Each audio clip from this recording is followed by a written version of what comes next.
Hey guys, it's QuickyBaby and welcome back to World of Tanks. I'm looking at the test server again, bringing you a video on the brand new Tier 10 British tank destroyer. This is the FV4005 Stage 2, and it's very similar to the current Tier 10 British tank destroyer in the game, the FV215B183. And that is because it will have the joint biggest gun on any tank, 182.9 millimeters of pure destruction. However, this vehicle will have a better performing gun than its British Tier 10 counterpart, the FV215B183. But it has to make some sacrifices to achieve this. I'm going to let you know everything about this and more in this video, as well as some gameplay of this tank in action coming up in just a second. So the FV4005 has 150 hit points less than the FV215B. It also weighs 9 tons less, but it loses 150 horsepower on the engine.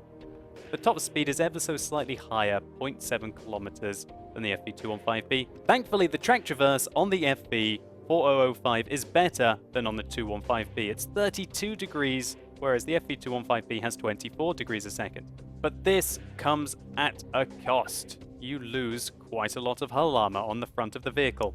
The armor profile is 76mm on the front of the hull, 50 on the side, and 38 on the rear. Whereas the 215B has 254 on the front, 101 on the side, and 76 on the rear, making it quite a resilient chassis for a tank destroyer. But, and I hasten to add, you would have to be a muppet to shoot the FV4005 in the hull, as the turret armor is 14mm thick all round.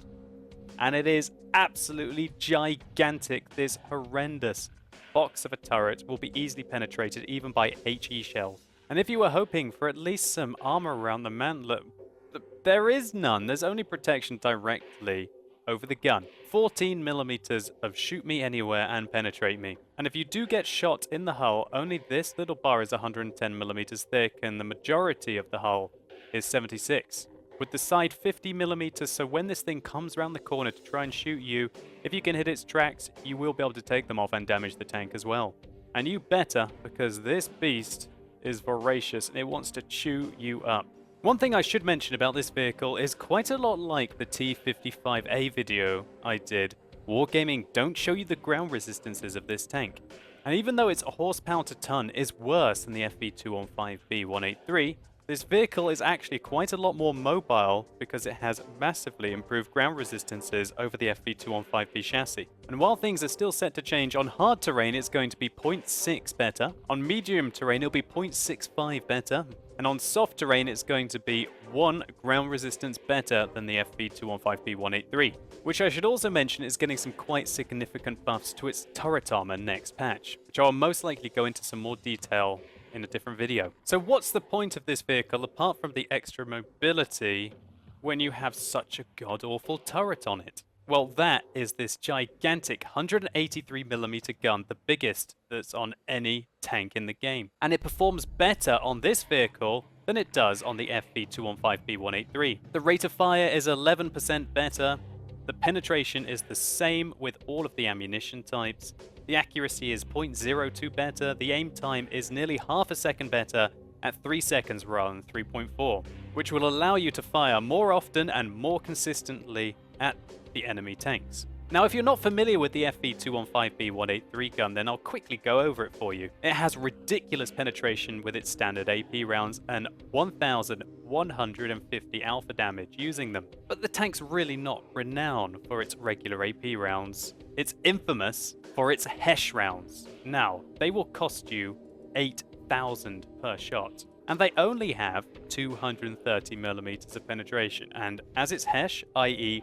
high penetration HE ammunition, it does really badly against spaced armor and angled surfaces, as it has no normalization. However, if you're able to penetrate with 230mm, then you're going to be doing a whopping 1,750 damage to your opponents. That one-shots every tier 8 tank, many tier 9 tanks, and will absolutely cripple any enemy tier 10 if it's able to go through. Apart from that, this tank has got a turret which can traverse 45 degrees to the right and 45 degrees to the left at 16 degrees a second. This tank has got slightly lower view range at 390, But with a good crew, possibly putting in, if you want to, optics, you're still going to reach the max possible spotting distance of 445. So anyway, that's quite enough talking. Let's see how it does in some gameplay.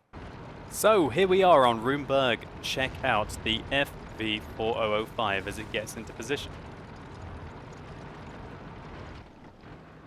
We're going to come round the corner. Pre-aim for where we think an enemy will be. Oh no, a Foch appears in the window. We reverse, take a pot shot at it, and we try and turn our turret to the outside to angle the front of our turret. But of course, even if it hits this very well angled side armor, it's just going to overmatch. 14 millimeters means that even if it grazes, it's going to penetrate your tank. We reload very quickly. We only did 500 damage to that Foch, and we were also very lucky to hit him with the Hesh rounds that this tank gets. Which of course is capable, as on the FV4005B183, of doing 1,750 damage, and that is what's special about this tank. And there we can see an enemy FV4005. Make that 2 of them. Everybody wanted to test these out on the server. We're going to come around the corner very slowly. The Foch hits us, but we hit the enemy FV, doing 1,700 damage to him. So the Foch put 2 into us. He's done 1,500 damage. However, we've done about 2,300 damage to the enemy vehicles. But there was just no way he was ever going to miss our gigantic turret.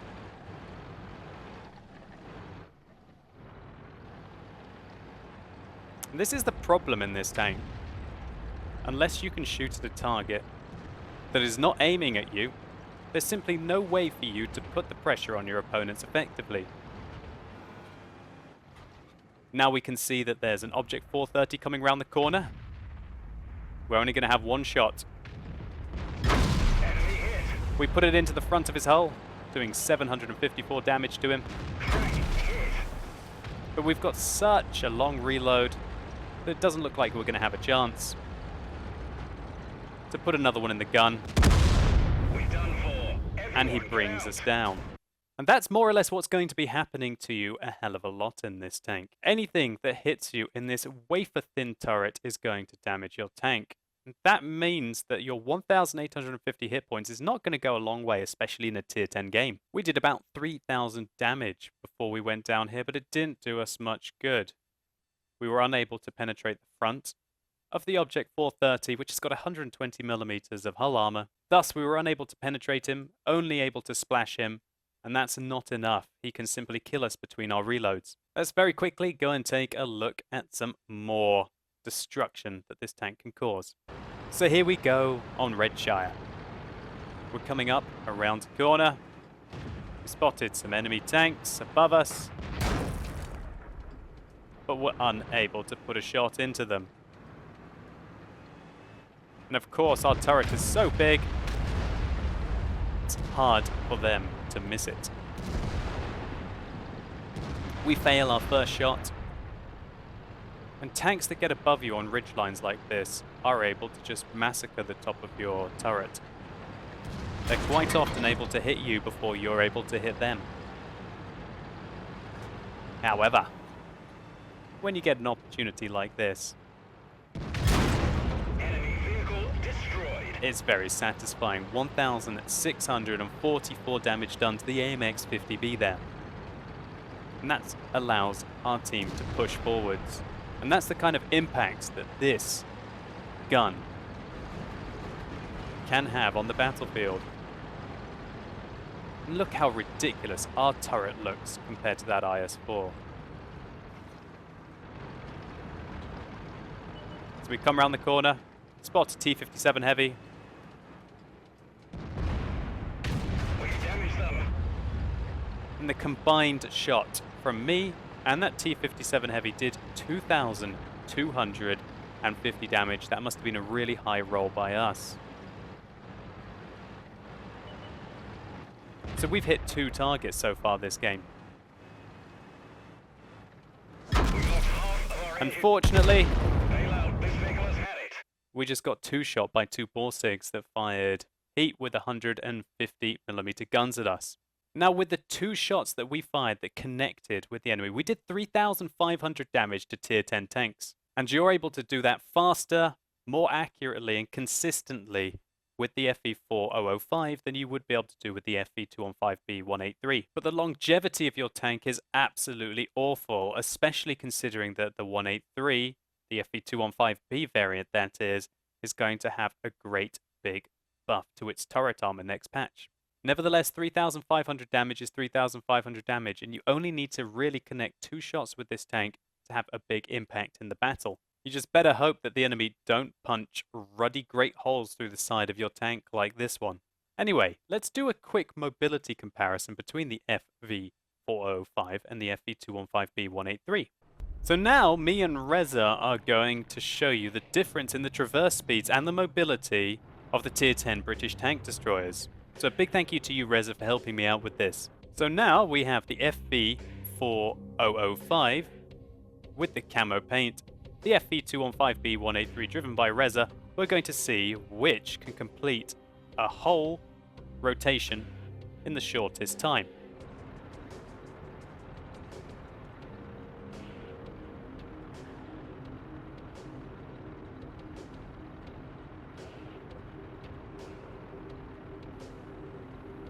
And so the FV4005 finishes in 14.64, and the FV215B183 finishes in 17.2, which is 15% faster traverse speed.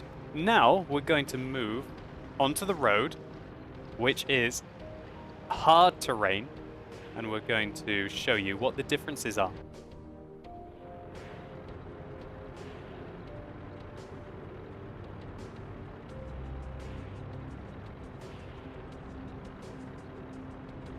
So we can clearly see that the new tank performs exceptionally well on hard terrain, but still better than the old tank on medium or soft terrain. This difference amounts to 30% increased traverse speed on the FV4005 on hard terrain. But let's put this test into practical terms and have a race around Himmelsdorf.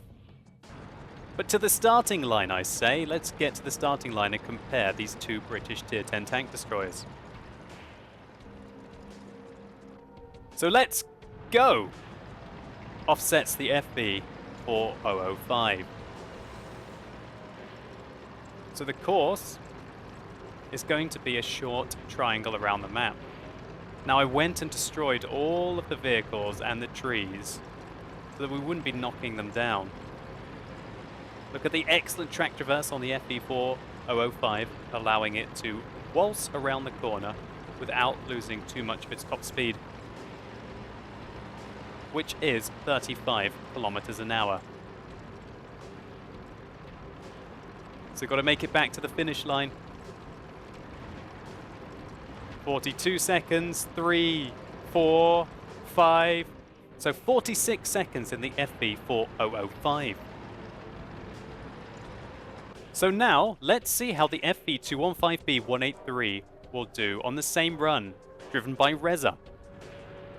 He set off at 7 minutes and 30 seconds. The FV215B183 is slower to accelerate than the FV4005. He's taking exactly the same path. And I've already managed to overtake him. He loses a lot more speed in the corners than the new British Tier 10 tank destroyer does.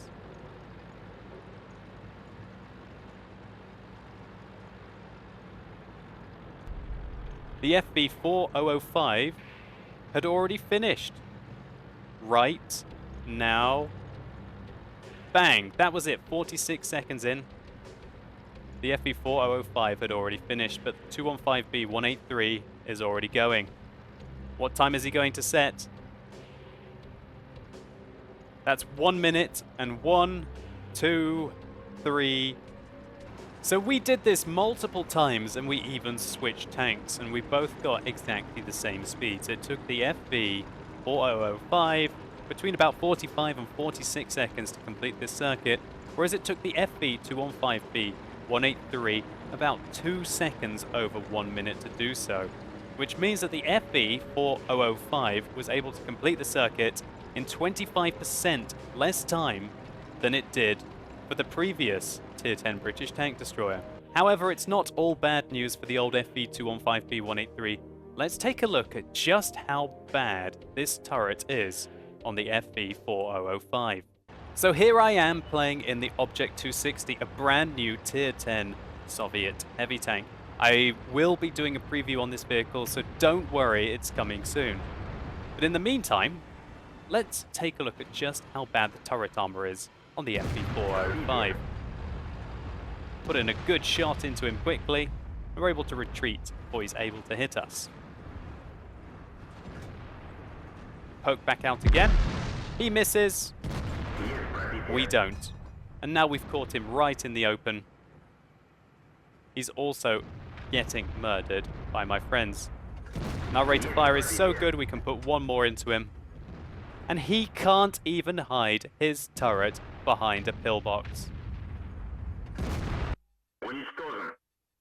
And that is just how bad this turret is. You would pretty much have to be in an artillery to miss the turret on that tank. It can't even hide behind a blooming great pillbox. And so while the new FV4005 might have a better gun than the FV215B183, it might be more mobile with excellent ground resistances and an amazing track traverse. This absolutely gigantic weak turret is going to frustrate the hell out of you, and the enemies that don't target it are not going to be alive for very long.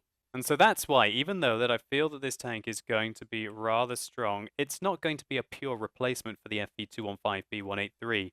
Wargaming has made changes to that vehicle in such a way that the machines are still going to behave fairly differently, even though they get the same gun. Anyway, guys, I hope you enjoyed this video. If you did, please consider giving it a like down below. It really helps the channel out. And do let me know in the comments what you think about the FV4005. Do you think the turret completely negates the fantastic gun and the mobility increase that you get over the FV215B183? Or are you worried, like me, that Wargaming are introducing another Waffenträger LV100 that is going to have a huge detrimental impact on the battlefield? And if you want to know more about the 9.5 patch, then stay tuned. I'll be releasing videos on all of the key aspects on this YouTube channel. Anyway, guys, as always, thank you so much for watching. You've been epic, and hopefully I'll see you soon.